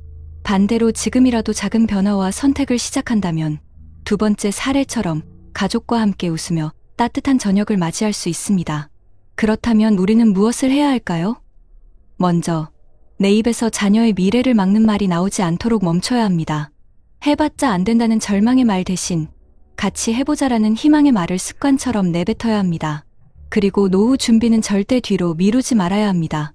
매달 작은 금액이라도 꾸준히 적립하고 정부와 지자체가 제공하는 다양한 제도를 적극적으로 활용해야 합니다. 부모 스스로 배우는 모습을 보여주는 것도 중요합니다. 새로운 기술을 익히고 변화에 적응하는 모습은 자녀에게 가장 큰 교육이 됩니다. 여러분, 결국 우리의 삶은 선택의 연속입니다. 한 사람은 후회로 노후를 맞이했고 다른 한 사람은 준비와 희망으로 노후를 열었습니다. 우리는 어떤 길을 선택해야 할까요? 아직 늦지 않았습니다. 오늘이 바로 우리의 남은 시간을 바꾸는 첫날이 될 수 있습니다. 작은 한마디, 작은 준비 하나가 아이의 미래와 우리의 노후를 동시에 지켜냅니다. 이제는 우리가 바꿀 차례입니다. 눈앞의 불안이 아니라 아이와 나의 미래를 향해 오늘 당장 한 걸음 내디뎌야 합니다. 여러분, 부디 기억하세요. 오래 끓여 쓰라린 맛이 남는 김치찌개가 아니라 따뜻한 국물 속의 웃음과 희망이 담긴 김치찌개를 자녀와 함께 나누는 그날을 위해 지금부터 우리가 만들어 가야 합니다. 살아온 세월만큼이나 마음속에 하고픈 이야기도 많으시죠. 하지만 때로는 그 허전하고 외로운 마음에 무심코 뱉은 말 한마디가 내 등 뒤에 비수가 되어 꽂힐 때가 있습니다. 경로당에서 무심코 말한 건강 걱정이 약점이 되고, 모임에서 나는 자식 자랑이 시기를 부르고, 답답한 마음에 털어놓은 속사정이 뒷말에 씨앗이 되어 평생 쌓아온 나의 자리가 흔들리는 경험 혹시 없으셨나요? 오늘은 그 씁쓸한 후회의 눈물을 닦고 나의 남은 인생을 더 단단하고 품위 있게 지켜줄 말의 지혜에 대해 이야기 나눠보려 합니다. 부디 끝까지 자리를 지켜주십시오. 서랍장 한 구석, 세월의 흔적처럼 잉크는 이미 말라붙었지만 차마 버리지 못하는 낡은 볼펜 한 자루가 있습니다. 책상 서랍을 열 때마다 마주치는 그 낡은 볼펜. 67 한상우 씨에게 이 볼펜은 그냥 물건이 아니었습니다. 그의 치열했던 청춘이자 자부심 그 자체였습니다. 30년 넘게 회사의 크고 작은 역사를 기록해온 손. 수많은 이들의 운명이 그의 펜 끝에서 결정되던 시절. 그는 늘 가슴에 새겼습니다. 사람은 말로 살고 말로 무너진다. 하지만 평생 지켜온 그 신념이 은퇴 후 자신의 발목을 잡는 덫이 될 줄은 꿈에도 몰랐습니다. 1억 3천만 원, 묵직한 퇴직금을 손에 쥐었을 때 그는 인생의 훈장을 받은 듯 든든했습니다. 이제 아내 손잡고 못 가본 곳도 가보고 그리웠던 친구들도 실컷 만나야지. 장밋빛 노후가 눈앞에 펼쳐지는 듯 했습니다. 하지만 그 평온을 깨뜨린 것은 거창한 사건이 아니었습니다. 경로당에서 무심코 뱉은 푸념, 그 한마디였습니다. 요즘 혈압이 오르락내리락해서 그런가. 통머리가 맑지를 않네. 그저 살가운 대화인 줄 알았건만 그날 이후 세상이 그를 대하는 눈빛이 달라졌습니다. 총무를 맡아 꼼꼼히 처리하던 회계장부는 슬그머니 다른 사람 손에 넘어갔고, 봉사활동에 나서려 하면 어르신, 무리하지 마시고 쉬세요라며 자꾸만 그를 뒤로 밀어냈습니다. 마치 쓸모 있는 사람에서 보살펴야 할 사람으로 하루아침에 낙인이 찍힌 기분. 서랍 속 볼펜을 만지작거리며 그는 야속하게 중얼거렸습니다. 나 아직 괜찮은데, 아직 뭐든 할 수 있는데. 한때는 사람을 세우고 이끌던 그의 말이 이제는 스스로를 가두는 족쇄가 되고 있었습니다. 실수는 또 다른 실수를 불렀습니다. 오랜 벗들과 소주잔을 기울이다 기분 좋게 한마디 보탰습니다. 그래도 자식들한테 손 안 벌리고 살 만큼은 있으니 마음은 편해. 든든함의 표현이었던 그 말은 하룻밤 사이 돈 좀 있는 사람이라는 소문이 되어 온 동네를 떠돌았습니다. 그때부터였습니다. 형님, 이자 좋은 데가 있는데. 선배님, 제가 정말 급해서 그럽니다. 안부 대신 돈을 바라는 전화가 그의 하루를 잠식하기 시작했습니다. 거절하면 각박한 사람이 될까. 들어주자니 평생 모은 노후 자금이 위태로웠습니다. 결국 그는 좋아하던 경로당도 친구들과의 술자리도 피하게 되었습니다. 재산을 지키려다 사람을 잃어버린 것입니다. 상처는 가장 가까운 곳에서 더 깊게 파고들었습니다. 딸 부부와 함께한 저녁 식사, 사위의 얼굴이 어두워 보이자 걱정스러운 마음에 아내에게 툭 던진 한마디. 저 둘, 요즘 사이가 영 안 좋은가 봐? 그 순간 식탁에는 얼음장 같은 침묵이 흘렀습니다. 불편한 얼굴로 집을 나선 사위의 뒷모습, 그리고 며칠 뒤 사위랑 사이가 안 좋다더라는 말이 친척들 사이에 파다하게 퍼졌습니다. 자식을 걱정하는 마음이 집안의 흉이 되어 돌아온 것입니다. 그는 낡은 볼펜을 부서져라 움켜쥐었습니다. 후회가 심장을 찔렀습니다. 그냥 모른 척 눈 감아줄 것을. 왜 입을 열어 상처를 냈을까. 한번 터져나온 말실수는 둑이 무너진 강물 같았습니다. 그때 그 땅만 샀어도 라는 후회는 그를 과거에만 사는 꼰대로 만들었고, 그 집 사정이 안 좋다더라는 뒷말은 남 험담하기 좋아하는 사람이라는 부메랑이 되어 돌아왔습니다. 그리고 마침내 텅 빈 집을 홀로 지키는 밤이 찾아왔습니다. 깊은 외로움에 잠 못 이루며 그는 지인들에게 구조 신호 같은 문자를 보냈습니다. 다들 잘 지내나? 나만 홀로 남은 것 같아 마음이 허하네. 처음엔 걱정하던 답장들이 점점 짧아지다 이내 끊겼습니다. 그의 외로움은 위로가 아닌 부담이 되었고, 바로 그 약해진 마음의 틈으로 누군가 파고들었습니다. 선생님, 외로우시죠? 제가 좋은 길을 알려드릴게요. 그제야 한상우 씨는 깨달았습니다. 서랍 속 저 볼펜은 잉크가 말라 더는 쓸 수 없지만 자신의 입은 마르지 않고 끊임없이 무언가를 쏟아내고 있었다는 것을. 한때는 수많은 이들의 인생을 써 내려가던 저 펜처럼 이제는 자신의 말 한마디가 남은 노후의 모든 것을 결정하고 있었습니다. 그의 말 한마디가 관계를 끊어내고 품위를 무너뜨리고 지갑을 노리는 이들을 불러 모으고 있었습니다. 한상우 씨는 그날도 습관처럼 회관 청소를 도우려 빗자루를 잡았습니다. 예전 같으면 부장님 꼼꼼하시잖아요 하며 기꺼이 맡겨주던 일이었습니다. 하지만 이번에는 달랐습니다. 어르신, 무리하지 마세요. 앉아서 쉬세요. 젊은 사람들이 알아서 할게요. 말은 친절했지만 그 안에 담긴 당신은 이제 필요 없다는 뉘앙스는 가슴 깊숙이 파고들었습니다. 주변에서 수군거리는 소리도 들려왔습니다. 몸이 안 좋다더라. 돈도 좀 있다면서? 그 순간 얼굴이 화끈 달아올랐습니다. 손에 쥔 빗자루가 한없이 무겁게 느껴졌습니다. 서랍 속 볼펜을 움켜쥐던 감각이 떠올랐습니다. 사람을 살리던 내 말이 이제는 나를 죽이는 칼이 되었구나. 그날 밤 한상우 씨는 서랍을 열어 낡은 볼펜을 꺼내 들었습니다. 잉크는 마른 지 오래라 글씨 한 줄 쓰지 못했지만 손끝에 전해지는 차가운 촉감이 이상하게도 생생했습니다. 그 펜으로 인사기록을 정리하던 날들, 직원들의 얼굴을 바라보며 사람은 말로 살고 말로 무너진다 되뇌던 순간들이 파노라마처럼 스쳐갔습니다. 내가 그 말을 잊고 살았구나. 내 입에서 나온 말이 내 노후를 다 무너뜨렸구나. 눈물이 주르륵 흘렀습니다. 은퇴 후 처음으로 그는 자신이 진짜 혼자가 되었다는 사실을 절절히 느꼈습니다. 며칠 뒤 아내가 다가와 조용히 말을 건넸습니다. 당신 요즘 왜 사람들 피해 다녀요? 괜히 내가 입을 놀려서 다 무너졌어. 건강도 체면도 관계도. 아내는 한숨을 쉬더니 그의 손에 있는 볼펜을 가만히 바라봤습니다. 당신이 회사 다니던 시절 저 펜으로 많은 사람을 살렸잖아요. 그 힘이 지금도 있어요. 단지 잉크가 아니라 말이 달라져야 할 뿐이죠. 그 순간 마음속에 작지만 따뜻한 불빛이 켜지는 듯 했습니다. 그날 이후 한상우 씨는 말 습관을 고치기 시작했습니다. 경로당에서 누군가 요즘 어떠세요? 물으면 더 이상 혈압이 올라서 힘들다 대신 매일 아침 공원 돌며 만보 걷고 있습니다. 덕분에 몸이 가벼워요.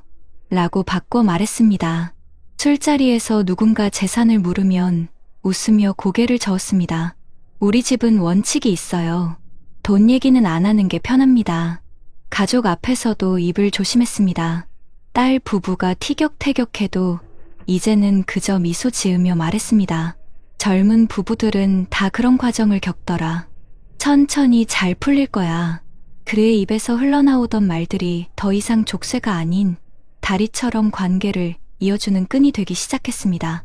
낡은 볼펜을 책상 위에 조심스레 내려놓으며 그는 중얼거렸습니다. 잉크가 말라버린 이 펜도 아직 내 손에 남아있든 내 인생도 끝난 게 아니야.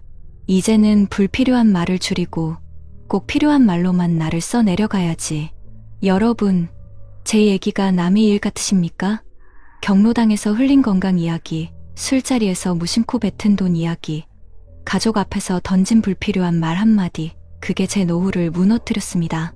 혹시 지금 여러분의 입에서 나오는 말이 내일의 인생을 흔드는 족쇄가 되고 있는 건 아닌지 저처럼 후회하기 전에 꼭 돌아보셨으면 합니다. 여러분 어떠시나요? 위의 사례는 정말 비참하고 서글픈 인생 아닌가요? 하지만 지금부터 소개해드리는 사례는 정반대의 선택으로 행복한 노후를 보내고 있는 분을 소개해드리겠습니다. 책상 위에는 오래된 볼펜 하나가 조용히 놓여 있었습니다. 69, 박노철 씨에게 그 볼펜은 단순한 필기구가 아니었습니다. 대기업 인사부에서 30년을 근무하며 회의록과 보고서를 써내려간 시간, 그리고 직원들의 사소한 상담까지 기록해온 손때 묻은 벗이었습니다.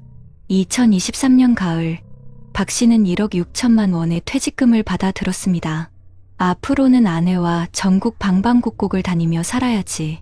그의 가슴은 설렘으로 가득했지만 그는 마음속으로 단단히 다짐했습니다. 입으로 쌓은 건 입으로 무너진다. 이제부터는 말보다 행동으로 나를 지켜야지. 은퇴한 지 얼마 안 돼 박 씨는 경로당에 나가 봉사활동을 맡게 되었습니다. 동년배들이 건강 이야기를 늘어놓을 때도 그는 늘 웃으며 대답했습니다. 예전보다 조금 천천히 걷긴 하지만 매일 새벽 공원 한 바퀴 도는 게 제일 좋은 보약이네요. 실은 혈압약을 복용 중이었지만 그는 병명을 구체적으로 떠벌리지 않았다. 그 대신 관리 습관과 긍정적인 일상을 이야기했다. 그렇게 하니 사람들의 시선은 아픈 어르신이 아니라 자기 관리를 잘하는 든든한 사람으로 굳어졌다. 그래서인지 회계 역할도 행사 진행도 자연스럽게 그에게 맡겨졌다. 노철 형님이 하면 틀림없지. 그 말에 그는 볼펜을 쥔 손을 한 번 더 꼭 다잡았다. 술잔이 오가던 자리에서 누군가 넌지시 물었다. 야, 너 퇴직금 좀 받았을 거 아냐? 요즘 뭐에 투자해? 순간 주위의 시선이 몰렸지만 그는 미소를 지으며 단호히 답했다. 우리 집은 원칙이 있어. 돈 얘기는 집안에서도 최소한만 하고 밖에서는 아예 하지 않기로 했어. 짧고 분명한 대답. 더 묻던 친구들도 머쓱해져 화제를 돌렸다. 그날 이후 그는 금전 문제로 사람들과 어긋나는 일 없이 오히려 더 신뢰를 얻었다. 노철이는 믿음직해. 돈 얘기로 사람 불편하게 하는 법이 없으니까. 가족끼리 식사를 하던 중 딸과 사위가 작은 말다툼을 벌였다. 자칫 감정이 격해질 수 있는 순간 그는 조용히 숟가락을 내려놓았다. 부부가 같이 살아간다는 건 서로 다르다는 걸 배우는 과정이야. 너희 둘은 잘하고 있어. 걱정스러운 마음을 꾹 눌러 담은 채 결코 험한 말이나 흉을 내뱉지 않았다. 그의 한마디는 오히려 부드러운 공기를 만들어 주었고 사위는 미소를 지으며 고개를 끄덕였다. 아버님 말씀처럼 저희가 좀 더 대화해야겠네요. 이렇게 가족 안에서의 언어는 상처가 아닌 화해의 다리가 되어 주었다. 나이가 들수록 사람들은 예시를 자주 떠올렸다. 그때 집만 샀어도 말이지. 동창들이 과거 후회로 목소리를 높일 때 박 씨는 말끝을 달리했다. 맞아. 나도 그땐 놓쳤지. 그래서 요즘은 작게라도 매달 저축하려고.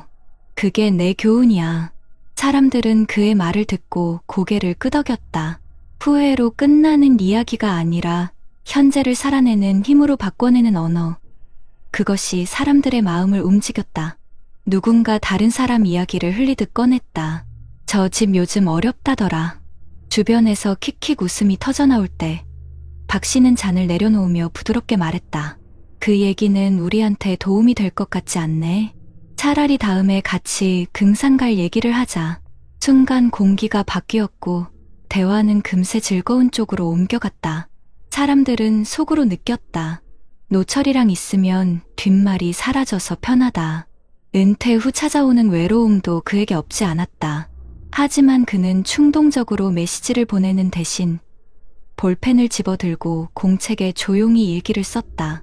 오늘도 새벽 걷기 성공. 아내랑 저녁 식탁에서 웃음 나눔. 외로움은 글로 쓰니 덜컥 사라졌다. 글로 감정을 풀어내자 마음은 훨씬 가벼워졌다. 그리고 주 1회 서예 모임, 월 2회 봉사활동, 동네 어르신들과의 산책. 그는 작은 만남으로 일상의 빈틈을 채워갔다.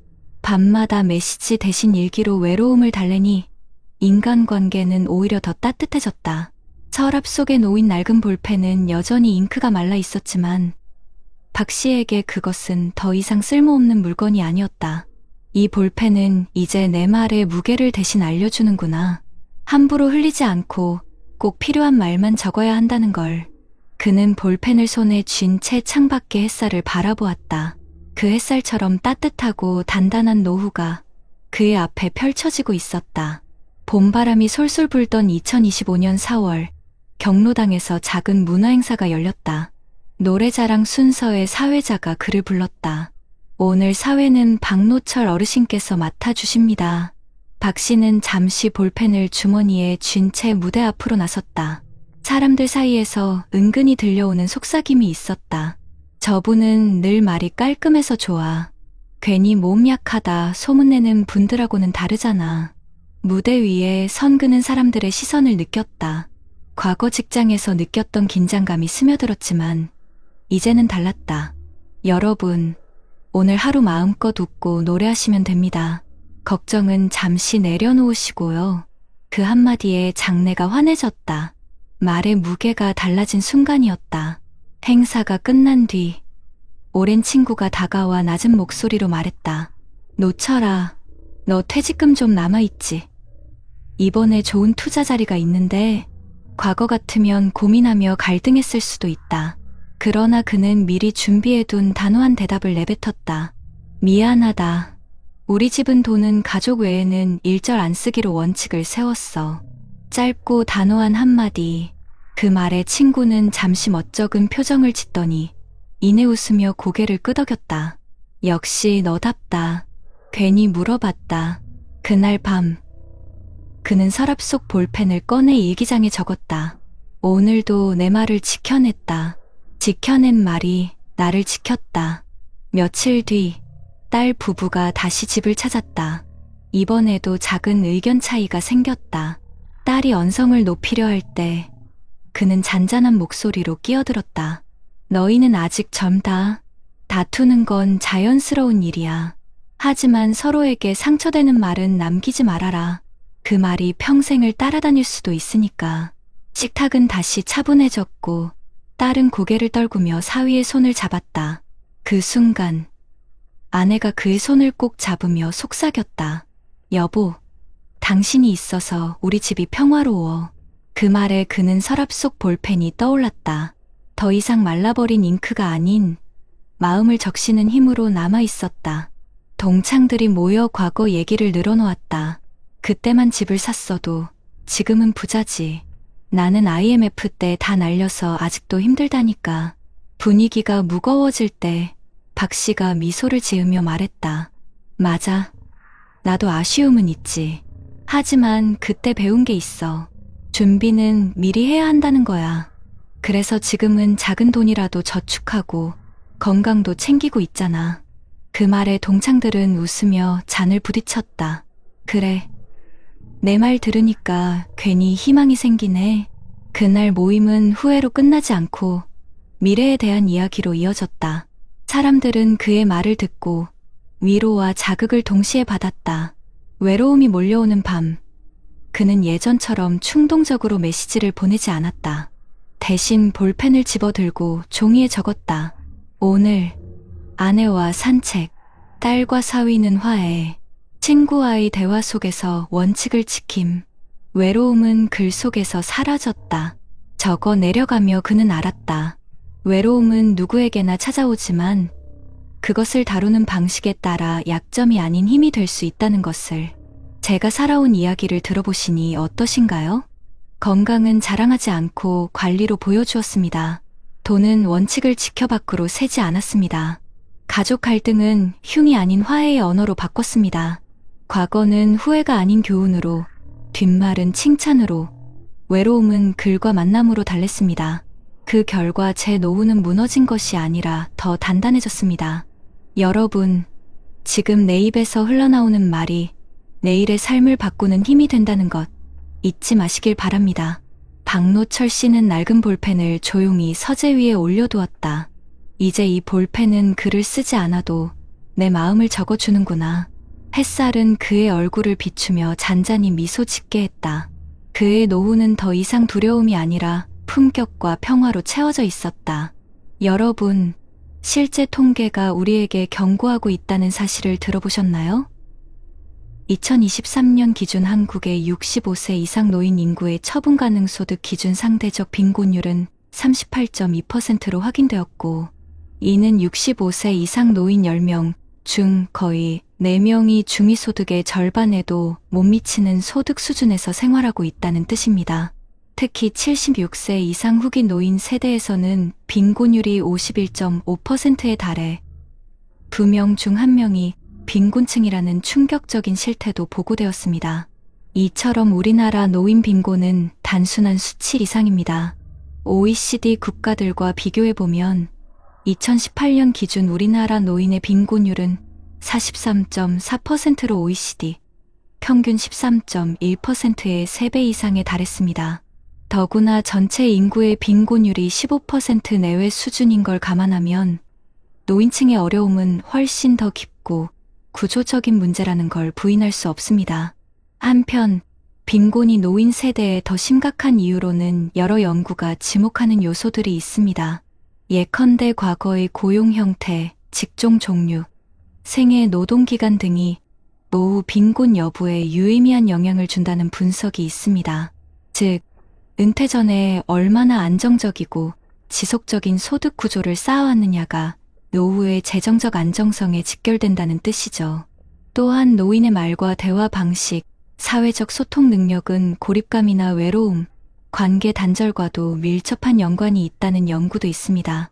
언어학 연구에 따르면 고령자는 발음과 유창성 변화나 인지, 처리 변화 등으로 대화에서 불리함을 겪을 수 있고, 그렇게 되면 대화 참여, 폭이 좁아지고 사회적 관계망이 줄어들 가능성이 커집니다.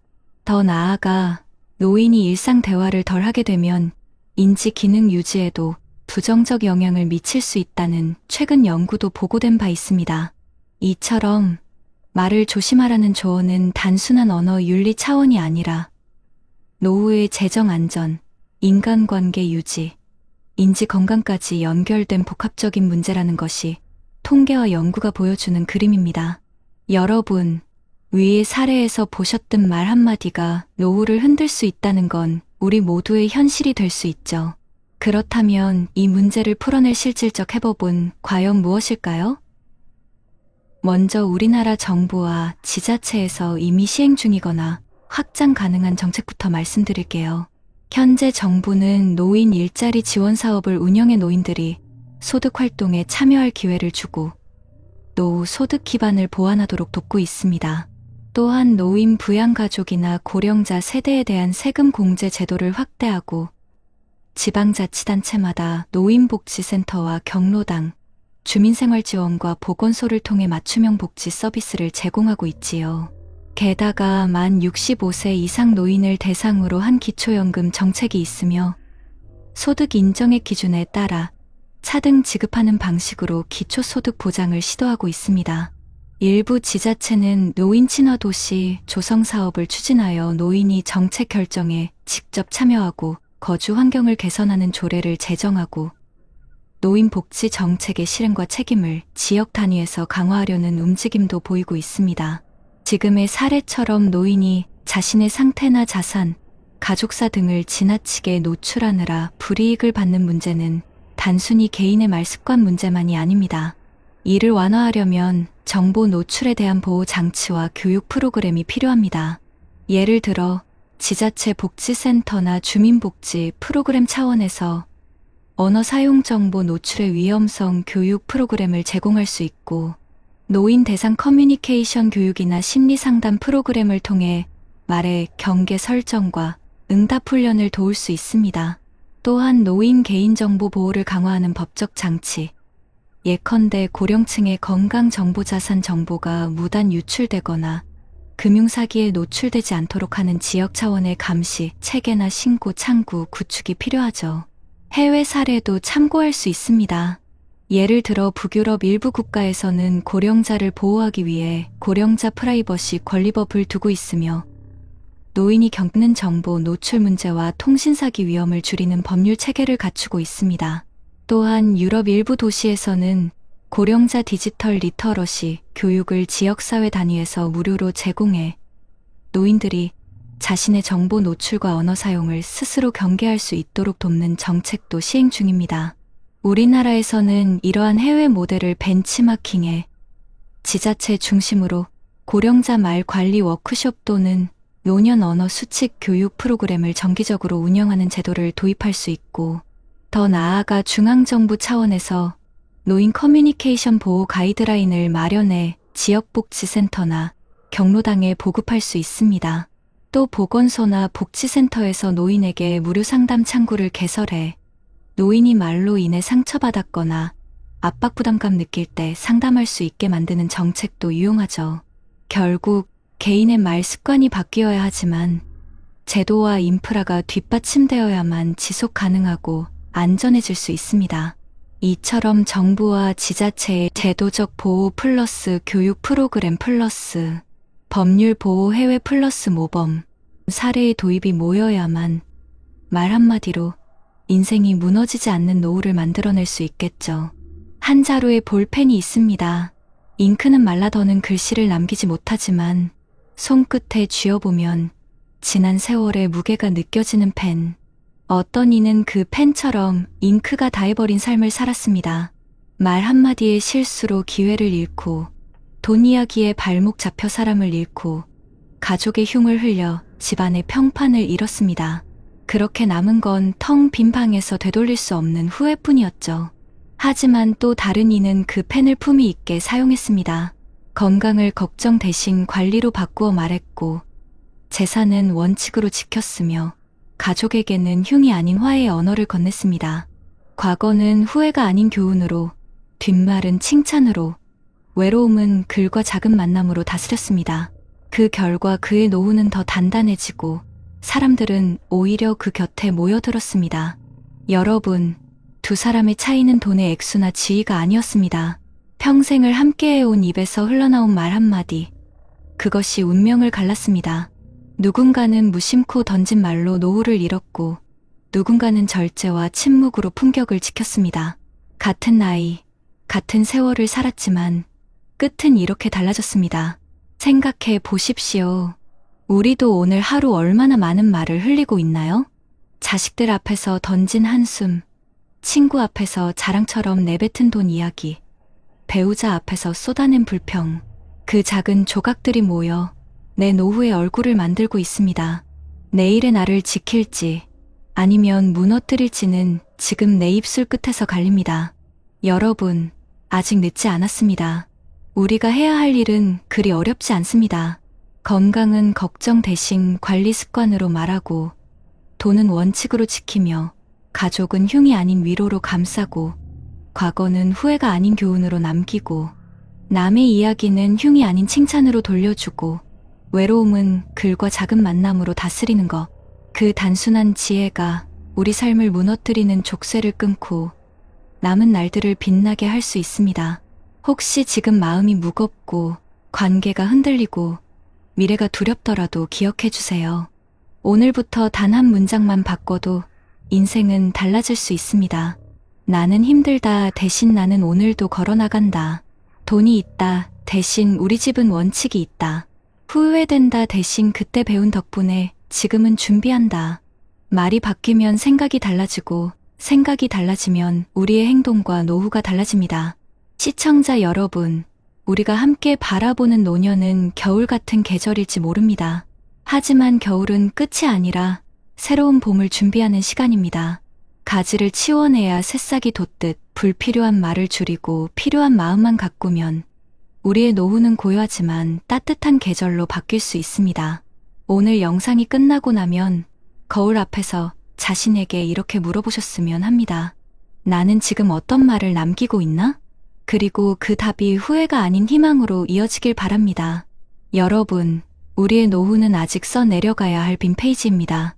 그 페이지에 어떤 문장을 남길지는 오직 우리의 선택에 달려 있습니다. 한쪽은 고통의 흔적으로 얼룩질 수도 있고 다른 한쪽은 품격과 평화의 기록으로 채워질 수도 있습니다.